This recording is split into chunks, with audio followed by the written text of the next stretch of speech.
सभी विद्यार्थियों को नमस्कार। अपने इस YouTube चैनल पर आपका स्वागत है, अभिनंदन।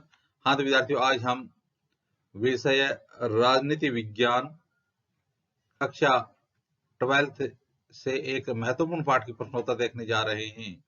तो आज का हमारा विषय है राजनीति विज्ञान कक्षा है 12th और पाठ का नाम है समकालीन विषयों में सुरक्षा। तो आज हम समकालीन विषयों में सुरक्षा नामक पाठ की प्रश्नोत्तर देखने जा रहे हैं।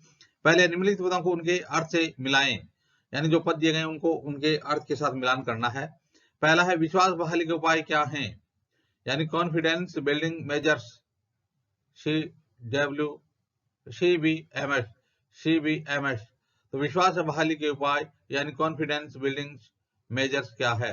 तो देखिए विद्यार्थियों, राष्ट्रों के बीच सुरक्षा मामलों पर सूचनाओं के आदान प्रदान की नियमित प्रक्रिया विश्वास बहाली के उपाय है। तो विश्वास बहाली का उपाय क्या है? राष्ट्रों के बीच सुरक्षा मामलों पर सूचनाओं को आदान प्रदान करने की जो नियमित प्रक्रिया होती है वो होती है विश्वास बहाली के उपाय। अगला है स्तर नियंत्रण क्या है। स्तर नियंत्रण क्या है? तो देखिए विद्यार्थियों, हथियारों के निर्माण अथवा उनको हासिल करने पर अंकुश स्तर नियंत्रण है। हथियारों के निर्माण अथवा उसको हासिल करने पर अंकुश, यानी निर्माण पर भी अंकुश और हासिल करने पर भी अंकुश क्या है? स्तर नियंत्रण है। आगे है गठबंधन क्या है। तो देखिए विद्यार्थियों, सैन्य हमले की स्थिति से निपटने अथवा उनके अवरोध के लिए कुछ राष्ट्रों का आपस में मेल करना गठबंधन कहलाता है। तो देखिए, सैन्य हमले की स्थिति से निपटने अथवा उसके अवरोध के लिए कुछ राष्ट्रों का आपस में मिलना क्या होता है? वो गठबंधन कहलाता है। निशस्त्रीकरण क्या है। तो निशस्त्रीकरण क्या है विद्यार्थियों? कुछ खास हथियारों के इस्तेमाल से परहेज करना निशस्त्रीकरण है। निशस्त्रीकरण क्या है? कुछ खास हथियारों के इस्तेमाल से परहेज करना निशस्त्रीकरण कहलाता है। हाँ तो विद्यार्थियों, अब देखते हैं अगला प्रश्न। अगला प्रश्न है, निम्नलिखित में से किसको आप सुरक्षा का परंपरागत सरोकार, सुरक्षा का अपरंपरागत सरोकार अथवा खतरे की स्थिति नहीं का दर्जा देंगे। तो आप कथन को पढ़ेंगे और पढ़ने के बाद बताएंगे कि यह सुरक्षा का परंपरागत सरोकार है या सुरक्षा का अपरंपरागत सरोकार है या फिर खतरे की स्थिति नहीं है। ये आप किस कथन को पढ़ के बताएंगे। है चिकनगुनिया या डेंगू बुखार का प्रसार, यह सुरक्षा का अपारंपरिक सरोकार है। चिकनगुनिया या फिर डेंगू बुखार का प्रसार क्या है? सुरक्षा का अपारंपरिक सरोकार है। ब पड़ोसी देश से कामगारों की आमद सुरक्षा का पारंपरिक सरोकार है। तो पड़ोसी देश से कामगारों की आमद है वो सुरक्षा का पारंपरिक सरोकार है। ग पड़ोसी राज्य से कामगारों की आमद, अब देखिए ना, ऊपर वाला है पड़ोसी देश से कामगारों की आमद है वो तो सुरक्षा का पारंपरिक सरोकार है, और पड़ोसी राज्य से कामगारों की आमद होती है वो खतरे की स्थिति नहीं का दर्जा मिलता है उनको। तो पड़ोसी राज्य से कामगारों की आमद है वो क्या होगा? खतरे की स्थिति नहीं होगी, और पड़ोसी देश से कामगारों की आमद होगी वो सुरक्षा का पारंपरिक सरोकार होगा। अपने इलाके को राष्ट्र बनाने की मांग करने वाले समूह का उदय, अपने इलाके को राष्ट्र बनाने की मांग करने वाले समूह का उदय वो क्या हो जाएगा? सुरक्षा का पारंपरिक सरोकार होगा। इसी प्रकार से अपने इलाके को अधिक स्वायत्तता दिए जाने की मांग, देखो ऊपर है अपने इलाके को राष्ट्र बनाने की मांग, और यह करेगा अपने इलाके को अधिक स्वायत्तता अधिक स्वतंत्रता दिए जाने की मांग करने वाला का जो समूह है वो क्या हो जाएगा? वो हो जाएगा खतरे की स्थिति नहीं होगी। तो इसी प्रकार से आगे, देश की सशस्त्र सेना को आलोचनात्मक नजर से देखने वाला समाचार पत्र, तो देश की सशस्त्र सेना है उसको आलोचनात्मक नजर से देखने वाला अखबार है वो क्या होगा? खतरे की स्थिति नहीं होगी। तो इस प्रकार से हमने दूसरा प्रश्न है इसमें देखा कि परंपरागत कौन सा है और अपरंपरागत कौन सा है, इसके अलावा खतरे की स्थिति कौन सी नहीं है। तो इस प्रकार से देश की सशस्त्र सेना को आलोचनात्मक नजर से देखने वाला अखबार पर या समाचार पत्र है वो खतरे की स्थिति नहीं की स्थिति में आता है। हाँ तो विद्यार्थियों, अब देखते हैं अगले प्रश्नोत्तर। आज का हमारा अगला प्रश्न है, इस प्रश्न में पूछा गया है रिक्त स्थानों की पूर्ति करो। तो आपको रिक्त स्थानों की पूर्ति करनी है, रिक्त स्थानों को भरना है। पहला है, सुरक्षा की अवधारणा खालिस्तान को मोटे रूप से खालिस्तान वर्गों में विभाजित किया जा सकता है। सुरक्षा की अवधारणा को मोटे रूप से खालिस्तान वर्गों में विभाजित किया जाता है। तो सुरक्षा की अवधारणा उसको मोटे रूप से कितने वर्गों में विभाजित किया जाता है? 2 वर्गों में विभाजित किया जा सकता है। सुरक्षा की अवधारणा को मोटे रूप से 2 वर्गों में विभाजित किया जा सकता है। 2 वर्ग कौन कौन से हो गए? एक तो हो गया सुरक्षा की पारंपरिक धारणा और एक दूसरा हो गया अपारंपरिक धारणा। तो सुरक्षा की पारंपरिक धारणा और सुरक्षा की अपारंपरिक धारणा 2 वर्गों में विभाजित किया जा सकता है। दूसरा है, सुरक्षा की खालिस्तान धारणा में माना जाता है कि किसी देश की सुरक्षा को ज्यादातर खतरा उसकी सीमा के बाहर होता है। देखना बहुत अच्छा प्रश्न है कि सुरक्षा की खालिस्तान धारणा को में माना जाता है कि किसी भी देश की सुरक्षा को ज्यादातर खतरा उसकी सीमा के बाहर होता है। तो बाहरी खतरा तो इसमें आ जाएगा परंपरागत धारणा में माना जाता है। तो सुरक्षा की परंपरागत धारणा माना जाता है कि किसी देश की सुरक्षा को ज्यादातर खतरा उसकी सीमा के बाहर से होता है। तो सीमा से बाहरी खतरा वो परंपरागत श्रेणी में आता है। अगला, खालिस्तान में क्योटो प्रोटोकॉल पर हस्ताक्षर किए गए। तो क्योटो प्रोटोकॉल संधि थी उस पर हस्ताक्षर कब किए गए? 1997 में। खालिस्तान में क्योटो प्रोटोकॉल पर हस्ताक्षर किए गए 1997 में क्योटो प्रोटोकॉल पर हस्ताक्षर किए गए। सुरक्षा नीति का संबंध युद्ध की आशंका को रोकने में होता है, जिसे खालिस्तान कहा जाता है। तो सुरक्षा नीति का संबंध युद्ध की आशंका को रोकने में होता है, उसे क्या कहा जाता है? हो जाएगा अपरोध कहा जाता है। तो प्रश्न फिर देखना, अपरोध क्या है? अपरोध बहुत अच्छा प्रश्न है। तो सुरक्षा नीति का संबंध युद्ध की आशंका को रोकने में होता है, जिसे अपरोध कहा जाता है। तो वो सुरक्षा नीति जिसका संबंध युद्ध की आशंका को रोकने से होता है, उसे क्या कहा जाता है? अपरोध कहा जाता है। हाँ तो विद्यार्थी, अब देखें अगले रिक्त स्थान। आज का हमारा अगला रिक्त स्थान है, आतंकवाद सुरक्षा के लिए खतरे की खालिस्तान श्रेणी में आता है।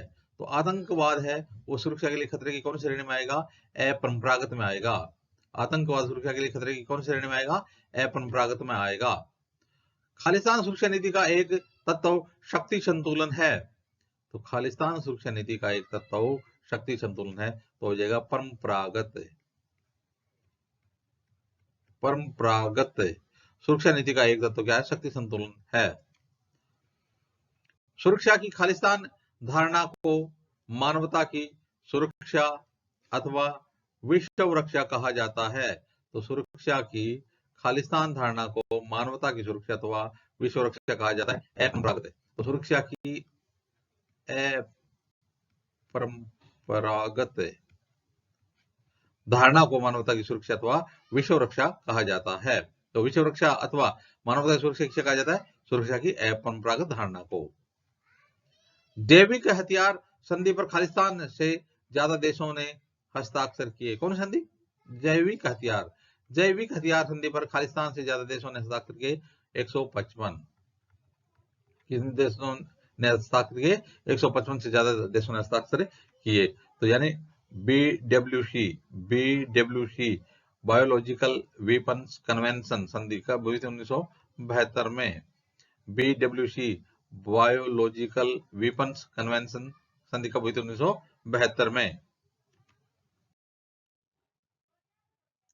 हाँ तो विद्यार्थियों, अब देखते हैं अगले हमारे प्रश्नोत्तर। आगे पूछा गया है अति लघुत्तरात्मक प्रश्न। अति लघुत्तरात्मक प्रश्न है, उनको आपको उत्तर देना है। पहला है, व्यापकतम अर्थ में मानवता की रक्षा से क्या आशय है? व्यापकतम अर्थ में मानवता की रक्षा से क्या आशय है? तो हो जाएगा अभाव से मुक्ति और भय से मुक्ति। व्यापकतम अर्थ में मानवता की रक्षा से व्यापक अर्थ में क्या आशय है? अभाव से मुक्ति और भय से मुक्ति। अगला प्रश्न है, सुरक्षा का बुनियादी अर्थ क्या है? सुरक्षा का बुनियादी अर्थ क्या है? तो सुरक्षा का बुनियादी अर्थ है खतरे से आजादी। सुरक्षा का बुनियादी अर्थ क्या है? खतरे से आजादी है। सुरक्षा का बुनियादी अर्थ क्या है? सुरक्षा का बुनियादी अर्थ है खतरे से आजादी। अगला है, पारंपरिक बाह्य सुरक्षा नीति के कोई दो तत्व लिखिए। कोई दो तत्व। पारंपरिक बाह्य सुरक्षा नीति के दो तत्व। तो एक तो हो जाएगा शक्ति संतुलन और दूसरा हो जाएगा गठबंधन बनाना। पारंपरिक बाह्य सुरक्षा नीति के दो तत्व कौन से हो जाएंगे? शक्ति संतुलन और गठबंधन बनाना। अगला प्रश्न है, भारत के किन दो पड़ोसी देशों के पास परमाणु हथियार हैं? भारत के किन दो पड़ोसी देशों के पास परमाणु हथियार हैं? बिल्कुल, और उन दोनों देशों के साथ भी हमारे संबंध कुछ ठीक ठाक नहीं चल रहे हैं। तो एक तो है पाकिस्तान और दूसरा है चीन। तो भारत के किन दो पड़ोसी देशों के साथ परमाणु हथियार हैं? पाकिस्तान और चीन। अगला प्रश्न है, एनपीटी का पूरा नाम क्या है? एनपीटी का पूरा नाम क्या है? तो न्यूक्लियर, दोबारा देखना, nuclear non proliferation treaty. Nuclear non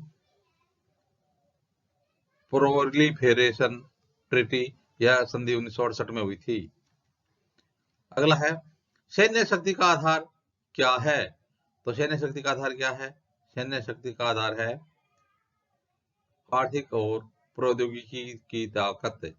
सैन्य शक्ति का आधार क्या होता है? आर्थिक और प्रौद्योगिकी की ताकत सैन्य शक्ति का आधार होता है। सुरक्षा की पारंपरिक धारणा में किसी देश के लिए सबसे अधिक खतरा सैन्य खतरे को माना जाता है। तो सुरक्षा की पारंपरिक धारणा में किसी देश के लिए सबसे अधिक खतरा किससे माना जाता है? सबसे ज्यादा खतरा सैन्य खतरे को माना जाता है।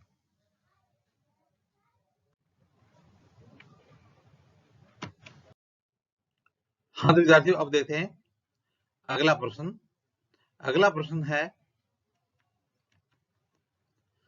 राष्ट्रीय सुरक्षा की किस अवधारणा से जुड़ी हुई है? राष्ट्रीय सुरक्षा की किस अवधारणा से जुड़ी हुई है? तो हो जाएगा पारंपरिक अवधारणा से जुड़ी हुई है। तो राष्ट्रीय सुरक्षा की कौन सी अवधारणा से जुड़ी हुई है? राष्ट्रीय सुरक्षा पारंपरिक अवधारणा से जुड़ी हुई है। अगला प्रश्न है, सुरक्षा के खतरे के किन्हीं दो नए स्रोतों की सूची बनाइए, या सुरक्षा के खतरे के किन्हीं दो नए स्रोतों को सूचीबद्ध कीजिए। दो नए स्रोत कौन से हैं सुरक्षा के खतरे के? तो एक हो जाएगा वैश्विक तापवृद्धि और दूसरा हो जाएगा अंतरराष्ट्रीय आतंकवाद। तो सुरक्षा के खतरे के किन्हीं दो नए स्रोतों को सूचीबद्ध कीजिए। एक तो हो जाएगा वैश्विक तापवृद्धि और दूसरा हो जाएगा अंतरराष्ट्रीय आतंकवाद।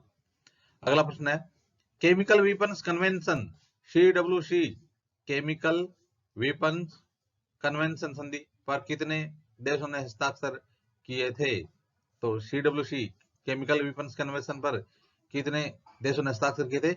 181 देशों ने हस्ताक्षर किए थे। 181 देशों ने हस्ताक्षर किए थे। अगला है, क्योटो प्रोटोकॉल क्या है? क्योटो प्रोटोकॉल क्या है? तो देखिए विद्यार्थियों, क्योटो प्रोटोकॉल में वैश्विक तापवृद्धि पर काबू पाने तथा ग्रीन हाउस गैसों के उत्सर्जन को कम करने के संबंध में दिशा निर्देश दिए गए हैं। तो क्योटो प्रोटोकॉल क्या है? क्योटो प्रोटोकॉल में वैश्विक तापवृद्धि पर काबू पाने तथा ग्रीन हाउस गैसों के उत्सर्जन को कम करने के संबंध में दिशा निर्देश दिए गए हैं। क्योटो प्रोटोकॉल पर 160 देशों ने हस्ताक्षर किए। कितने देशों ने? 160 देशों ने हस्ताक्षर किए। कौन संधि पर? क्योटो प्रोटोकॉल पर। हाँ तो विद्यार्थियों, अब देखते हैं अगले प्रश्नोत्तर। अगला प्रश्न है, भारत ने पहला परमाणु परीक्षण कब किया? तो भारत देश ने पहला परमाणु परीक्षण कब किया था? तो इसका उत्तर हो जाएगा सन 1974 में। और दूसरा कब किया था? 1998 में। तो भारत ने पहला परमाणु परीक्षण कब किया था? 1974 में। और दूसरा 1998 में राजस्थान के पोखरण क्षेत्र में किए गए थे दोनों परीक्षण। मानव अधिकार की पहली कोटि कौन सी है? मानव अधिकार की पहली कोटि कौन सी है? तो राजनीतिक अधिकार की। मानव अधिकार की पहली कोटि कौन सी है? राजनीतिक अधिकार की कोटि मानव अधिकार की पहली कोटि है। अगला 1990 के दशक के उत्तरार्ध में किस देश में मैड काउ की महामारी फैली? 1990 के दशक के उत्तरार्ध में कौन से देश में मैड काउ की महामारी फैली? उत्तर हो जाएगा ब्रिटेन में। तो ब्रिटेन में 1990 के दशक के उत्तरार्ध में मैड काउ की महामारी फैली थी। तो इस प्रकार से विद्यार्थियों आज हमने राजनीति विज्ञान कक्षा 12 के प्रश्नोत्तर देखे। आगे आने वाले वीडियो में इसी प्रकार से अध्ययन सामग्री देखते रहिए। आप भी अपने YouTube चैनल के साथ बने रहिए। वीडियो देखने धन्यवाद।